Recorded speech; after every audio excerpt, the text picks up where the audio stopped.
गोसोआव खुसि मोनदों आरो जोंनि बिपिएफ पार्टीनि हाइ कमान्डखौ आं धन्यबाद जानायो जे आंखौ बिजाथि महरै सायख'दों बिथांमोनहा आरो भबिष्यताव आङो जाहाथे बिसिनि एक्सपेक्टेसनाव गसंनानै खामानि मावलांनो हायो बेखौनो आङो राजखान्थियाव गोदानै आगान फैनाय नंगौ मा फोरमायगोन आं रायजोनि थाखाय खामानि मावलांगोन रायजोनि थाखायनो आं कन्टेस्ट खालायदों हिन्जाव माहारिनि थाखाय आरो युब प्रजन्मनि थाखाय आं खामानि मावनो सानदों एमएलए महरै देरहालांनायनि उनाव नोंथांनि फार्स्ट प्रायरिटिया मा जागोन आंनि फार्स्ट प्रायरिटिया समस्तिखौ डेभेलप खालायनाय बेजों लोगोसे आरो दस्रा दायित्व मोनबावबा दस्राखौबो खालायगोन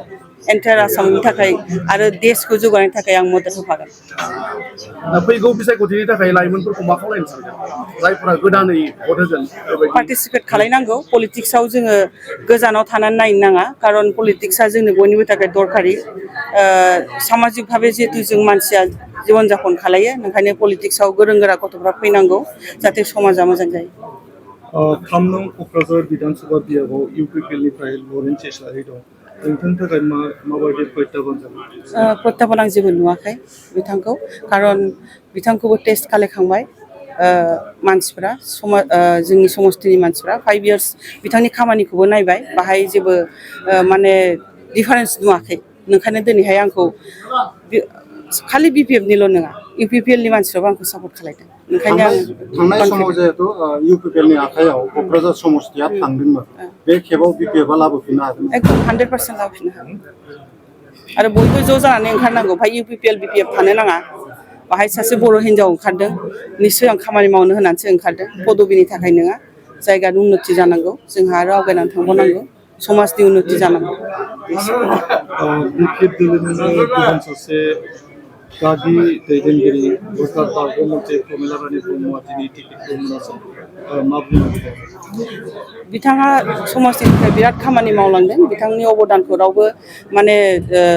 ना खालायनो हाया बिथाङा दिनैहाय बियो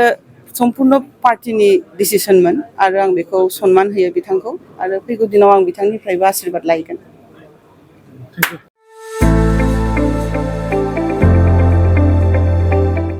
गोजोनथाव खौरां क'क्राझार सहरनि साखाथियाव थानाय तितागुरि मानास पाब्लिक स्कुला लानानै फैदों गोजोनथाव खौरां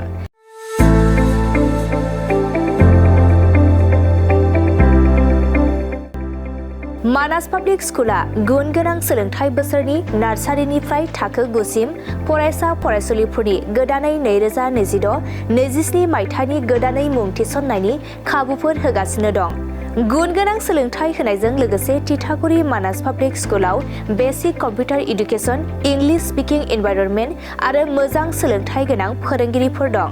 फरायसा फरायसुलिफोरनि थाखाय सोलोंथाइ लानायजों गोबां मोजां खाबुफोर दं जेरै योगानि खाबु आरो हिन्जावसा आरो हौवासाफोरनि थानायनि थाखाय सेपारेट हस्टेलनिबो खाबुफोर दं